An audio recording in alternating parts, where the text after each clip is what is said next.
Ruby baker देर रात घर लौटती है क्योंकि वह अपने दोस्तों के साथ एक हॉरर मूवी देखने गई थी।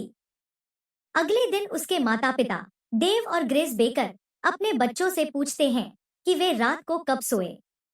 रूबी का छोटा भाई रेट बताता है कि वे देर तक जागते रहे। यह सुनकर रूबी उसे टेबल के नीचे से ठोकर मारती है और कहती है कि वे जल्दी सो गए थे। उस शाम रूबी के माता पिता अपनी वेडिंग एनिवर्सरी मनाने के लिए बाहर जाते हैं। जब वे रेस्टोरेंट में होते हैं, रूबी भी अपने दोस्तों के साथ बाहर चली जाती है।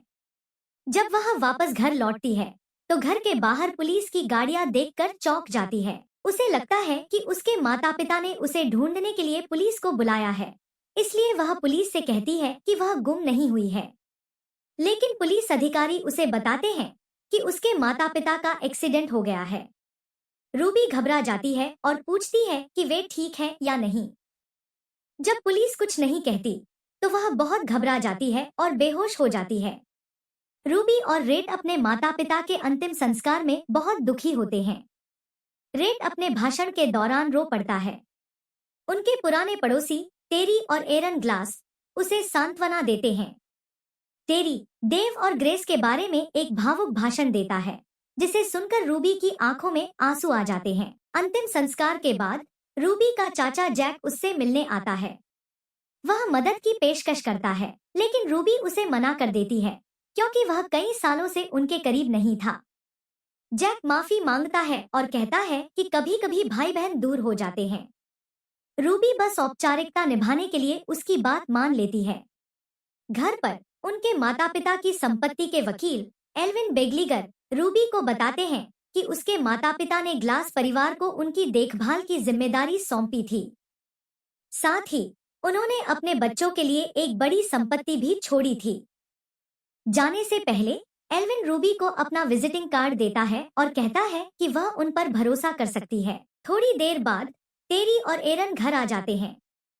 टेरी और एरन रूबी और रेट को दिलासा देने के लिए आते हैं। कुछ समय बाद रूबी और रेट मालिबू में ग्लास परिवार के घर जाते हैं। वे इस बड़े और आधुनिक घर को देखकर दंग रह जाते हैं। टेरी जब उन्हें उनका कमरा दिखाता है, तो वे निराश हो जाते हैं क्योंकि यह एक छोटा सा साझा कमरा होता है। उसी रात रूबी और रेट अपने कमरे को शेयर करने को लेकर बहस करने लगते हैं। रूबी को गुस्सा आता है और वह कपड़े बदलने के लिए हॉलवे में चली जाती है, लेकिन अचानक उसे ऐसा महसूस होता है जैसे कोई उसे देख रहा हो, तो वह रुक जाती है। अगले दिन एरन रूबी को समझाती है कि वह पब्लिक स्कूल में ठीक रहेगी। रूबी बताती है कि उसकी सबसे बड़ी चिंता नए स्कूल में नई स्टूडेंट होना है। एरन उसे हिम्मत देती है और अपने मरीजों की देखभाल करने के अनुभव से उसे प्रेरित करती है। क्लास में जब रूबी खुद का परिचय देती है, तो एक छात्र उससे पूछता है कि वह यहाँ क्यों आई। रूबी अपने दर्द को छुपाते हुए बस इतना कहती है कि वह एक एक्सीडेंट की वजह से यहाँ आई है। शाम को जब रूबी और रेट अपने कमरे में लौटते हैं, तो उन्हें वहाँ नए कपड़े और एक गेमिंग कंसोल रखा हुआ मिलता है। रेट बहुत खुश होता है, लेकिन रूबी कहती है कि उनके माता पिता को यह पसंद नहीं आता। यह सुनकर रेट उदास हो जाता है और रूबी से कहता है कि वह उनके माता पिता की बात न करे। फिर वह चुपचाप वीडियो गेम खेलने में लग जाता है। रात को एरन सुनती है कि रूबी अपने क्लासमेट्स का मजाक उड़ा रही है। एरन उसे समझाती है कि उसे स्कूल के बारे में अपना नजरिया बदलना चाहिए, लेकिन रूबी को लगता है कि एरन ने जानबूझकर उसकी बातें सुनी। फिर भी वह उसकी सलाह मानने के लिए तैयार हो जाती है। उस रात रूबी को अपने माता पिता के एक्सीडेंट का एक भयानक सपना आता है। वह अपना दिमाग साफ करने के लिए स्विमिंग पूल में जाती है। अचानक वह देखती है कि टेरी उसे देख रहा है। टेरी उसे चुप रहने के लिए कहता है और बताता है कि इस घर की कांच की दीवारों से हर आवाज सुनी जा सकती है। अगले दिन रूबी स्कूल में एक वीडियो देखती है जो ड्रंक ड्राइविंग के बारे में होता है। यह देखकर उसे बहुत बुरा लगता है। डिनर के दौरान टेरी और एरन उससे ड्राइवर एड क्लास के बारे में पूछते हैं, लेकिन रूबी गुस्से में उठकर चली जाती है। वह बाथरूम में जाती है और अपनी दवा की अलमारी से एक पेनकिलर निकालकर खा लेती है। तभी एरन अंदर आकर उससे पूछती है कि वह ठीक है या नहीं। रूबी कहती है कि उसने सिर्फ पेट दर्द के लिए दवाई ली है। एरन उसे अपनी एक दवा देती है। रूबी नोटिस करती है कि एरन की दवा की अलमारी में कई तरह की गोलियां रखी हैं, लेकिन वह इस बारे में कुछ नहीं पूछती। बाद में दवा के असर से रूबी को बहुत नींद आने लगती है और उसे रेड के वीडियो गेम की आवाज भी परेशान नहीं करती। अगली सुबह वह जल्दी उठ जाती है और सुनती है कि टेरी और एरन अपने कमरे में किसी बात पर झगड़ रहे हैं। स्कूल में एक क्लासमेट रूबी से पूछता है कि क्या वह अकादमिक प्रोबेशन पर है। रूबी ईमानदारी से बताती है कि उसने एक नकली रिपोर्ट सबमिट की थी और पकड़ी गई थी। बातचीत के बाद वह क्लासमेट रूबी को अपने दोस्तों के साथ बाहर जाने का न्योता देता है। तभी रूबी को एहसास होता है कि स्कूल में उसका कोई दोस्त नहीं है। घर पर जब रूबी अपना होमवर्क कर रही होती है तो टेरी बीच में आकर उसे एक प्रीमियर में चलने के लिए कहता है। रूबी मना करने की कोशिश करती है, लेकिन टेरी इसे हाँ समझ लेता है। बाद में वह रूबी को प्रीमियर के बजाय एक रेस्टोरेंट ले जाता है। डिनर के दौरान टेरी रूबी को समझाने की कोशिश करता है कि उसने जो देखा था वह सिर्फ एक पति पत्नी का झगड़ा था और उसे इसकी चिंता नहीं करनी चाहिए। वह यह भी कहता है कि शादीशुदा जिंदगी कभी कभी बहुत अकेली हो सकती है। रूबी को यह सुनकर अजीब लगता है और वह घर जाने के लिए कहती है। घर लौटते समय टेरी बहुत लापरवाही से गाड़ी चलाता है।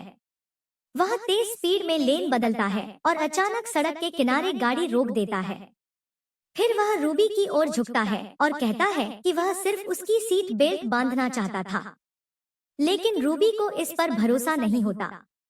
घर पहुंचने पर टेरी रूबी को चेतावनी देता है कि वह जो कुछ देख रही है उसके बारे में किसी से बात न करे। जब रूबी अपने कमरे में जाती है तो वह हैरान रह जाती है। एरन बेहोश पड़ी होती है और उसकी बाह में एक सिरिंज लगी होती है। अगले दिन रूबी मिस्टर बेगलिडर के ऑफिस जाती है और उन्हें ग्लास परिवार के अजीब व्यवहार के बारे में बताती है। मिस्टर बेगलिडर उसे याद दिलाते हैं कि अगर रूबी और रेड अपने गार्जियन को छोड़ देते हैं तो उनके पास रहने के लिए कोई जगह नहीं होगी। रूबी गुस्से में ऑफिस से निकलने लगती है, लेकिन मिस्टर बेगलिडर कहते हैं कि वह उसकी मदद करने की कोशिश कर रहे हैं। जाने से पहले रूबी को पता चलता है कि उसके माता पिता ने उनके लिए $4 मिलियन छोड़े थे। उसके जाने के बाद मिस्टर बेगलिडर किसी को फोन करते हैं। उस शाम ग्लास परिवार रूबी को समझाने की कोशिश करता है कि एरन को डायबिटीज है और वह सिर्फ इंसुलिन का इंजेक्शन ले रही थी। वे रूबी से कहते हैं कि वह टेरी पर शक करके उन्हें तकलीफ दे रही है। रूबी माफी मांगती है, लेकिन फिर भी उसे कुछ अजीब लगता है। अगले दिन रूबी ड्राइवर एजुकेशन टेस्ट देने जाती है। वह बहुत नर्वस होती है और कार चलाने में दिक्कत होती है।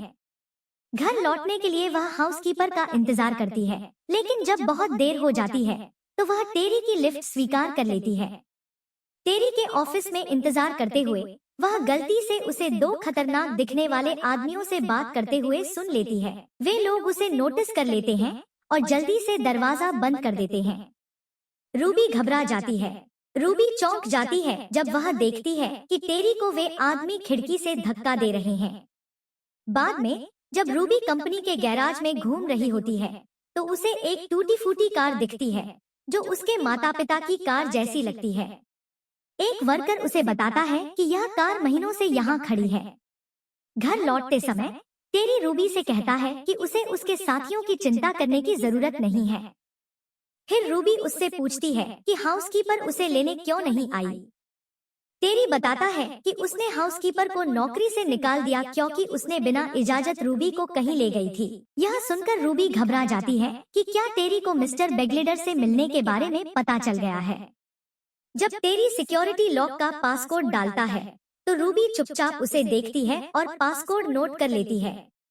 उस रात टेरी शराब पीकर रूबी को परेशान करता है जब वह अपना होमवर्क कर रही होती है। उसके जाने के बाद रूबी फिर से अपने कंप्यूटर पर खबरें पढ़ने लगती है। इसी दौरान उसे अपने माता पिता के एक्सीडेंट के बारे में एक आर्टिकल मिलता है जिसमें लिखा होता है कि वे एक BMW कार चला रहे थे। यह देखकर रूबी हैरान रह जाती है। वह मिस्टर बेगलिडर को एक ईमेल भेजती है और उनसे पूछती है कि यह BMW किसकी थी। बाद में टेरी देखता है कि रूबी लैपटॉप के सामने सो गई है और उसका होमवर्क अधूरा है। अगले दिन रूबी यह देखकर चौंक जाती है कि उसकी असाइनमेंट पूरी हो चुकी है। वह टेरी को धन्यवाद कहने जाती है, लेकिन टेरी अजीब ढंग से कहता है कि यह गलत होगा। स्कूल में रूबी की मुलाकात नैन्सी रयान से होती है, जो सोशल सर्विस डिपार्टमेंट की एक इंस्पेक्टर होती है। रयान बताती है कि मिस्टर बेगलीडर ने उसे रूबी की शिकायतों की जांच करने के लिए भेजा है। वह रूबी से कहती है कि चेकअप के दौरान उसे सामान्य व्यवहार करना चाहिए, लेकिन रूबी फिर भी घबराई हुई महसूस करती है। जांच के दौरान टेरी इंस्पेक्टर को जल्दी जल्दी घर दिखाने लगता है, जबकि एरन नर्वस दिखाई देती है। वे इंस्पेक्टर को बच्चों के कमरे में ले जाते हैं, जहां सब कुछ बदला हुआ होता है। ऐसा दिखाया गया होता है कि सिर्फ रेट उस कमरे में रहता है, जबकि रूबी के लिए एक अलग कमरा तैयार कर दिया गया होता है। जब बच्चे स्कूल से लौटते हैं, तो एरन इंस्पेक्टर को उनसे मिलने के लिए बुलाती है, लेकिन इंस्पेक्टर रयान सीधे ऊपर के कमरे देखने की जिद करती है। जब वह एरन की दवाई की अलमारी खोलती है, तो वह चौंक जाती है। अंदर रखी सारी दवाइयां गायब होती हैं। बाद में इंस्पेक्टर रयान रेड से पूछती है कि वह शाम को क्या करता है। रेड जवाब देता है कि वह होमवर्क करने के बाद किताबें पढ़ता है। जांच खत्म होने के बाद इंस्पेक्टर रयान जाते जाते ग्लास परिवार की तारीफ करती है कि वे बच्चों के लिए एक अच्छा घर चला रहे हैं। बड़ों के जाने के बाद रूबी इंस्पेक्टर से झूठ बोलने पर रेड से नाराज होती है और गुस्से में उसका नाश्ता कूड़ेदान में फेंक देती है। तभी उसे वेस्टकोट स्कूल का एक पत्र मिलता है, जिसमें लिखा होता है कि टेरी ने उन्हें उस प्रतिष्ठित स्कूल से निकालकर $30,500 की रिफंड राशि ले ली है। रूबी को कचरे में अपने अंकल का एक पोस्ट कार्ड भी मिलता है। उधर इंस्पेक्टर के जाने के बाद टेरी और आरोन राहत की सांस लेते हैं। जब वे घर लौटते हैं, तो रूबी जल्दी से कागजात छुपा लेती है। टेरी नशे की हालत में रूबी को होमवर्क करते हुए टोकता है और मजाक उड़ाता है कि उसने इंस्पेक्टर को आसानी से बेवकूफ बना दिया। टेरी के जाने के बाद रूबी मिस्टर बेग लीडर को ईमेल भेजने की कोशिश करती है, लेकिन उसका ईमेल अकाउंट बंद कर दिया जाता है। रात में टेरी को एक फोन कॉल आता है, जिससे उसकी नींद खुल जाती है। रूबी चुपचाप किचन फोन से बात सुनने की कोशिश करती है। फोन पर मौजूद व्यक्ति टेरी से अपने पैसे चुकाने की मांग करता है। टेरी सफाई देता है कि उसका एक पार्टनर पैसा चुरा रहा था, लेकिन कॉलर को उसकी कोई परवाह नहीं होती। रूबी गलती से एक बर्तन गिरा देती है, जिससे टेरी किचन की ओर आता है, लेकिन वहां कोई नहीं पाता। वह कॉलर से कहता है कि उसने पैसे जुटाने का एक नया तरीका खोज लिया है और वह 330,000 दे सकता है, लेकिन कॉलर इसे नाकाफी बताता है और धमकी देता है कि अगर 2 दिन के भीतर पैसे नहीं मिले, तो वह टेरी के घर को उसकी पत्नी सहित जला देगा। टेरी गुस्से में फोन पटक देता है। टेरी के जाने के बाद रूबी चुपचाप लोन शार्क का नंबर लिख लेती है। अगले दिन रूबी मिस्टर बेग लीडर को स्कूल से कॉल करती है। वह बताती है कि टेरी ने उसका ईमेल अकाउंट डिलीट कर दिया, जिससे वह उनके मैसेज नहीं पढ़ पा रही है। मिस्टर बेग लीडर उसे बताते हैं कि जिस BMW में उसके माता पिता का एक्सीडेंट हुआ था, वह टेरी की कंपनी के नाम पर रजिस्टर्ड थी। तभी स्कूल की वाइस प्रिंसिपल रूबी को अपने ऑफिस बुलाती है। वह रूबी पर हैमलेट पर लिखी गई उसकी असाइनमेंट को कॉपी करने का आरोप लगाती है और उसे स्कूल से निकाल देती है। शाम को जब टेरी और आरोन इस बारे में रूबी से पूछते हैं, तो रूबी कहती है कि आरोन को टेरी से ही पूछना चाहिए, लेकिन आरोन कहती है कि रूबी को अपनी गलतियों की जिम्मेदारी खुद लेनी होगी। रात के 4 बजे रूबी चुपचाप उठती है और लिविंग रूम में जाती है। वहां उसे फोन के पास एक गर्ल्स स्कूल का ब्रोशर मिलता है।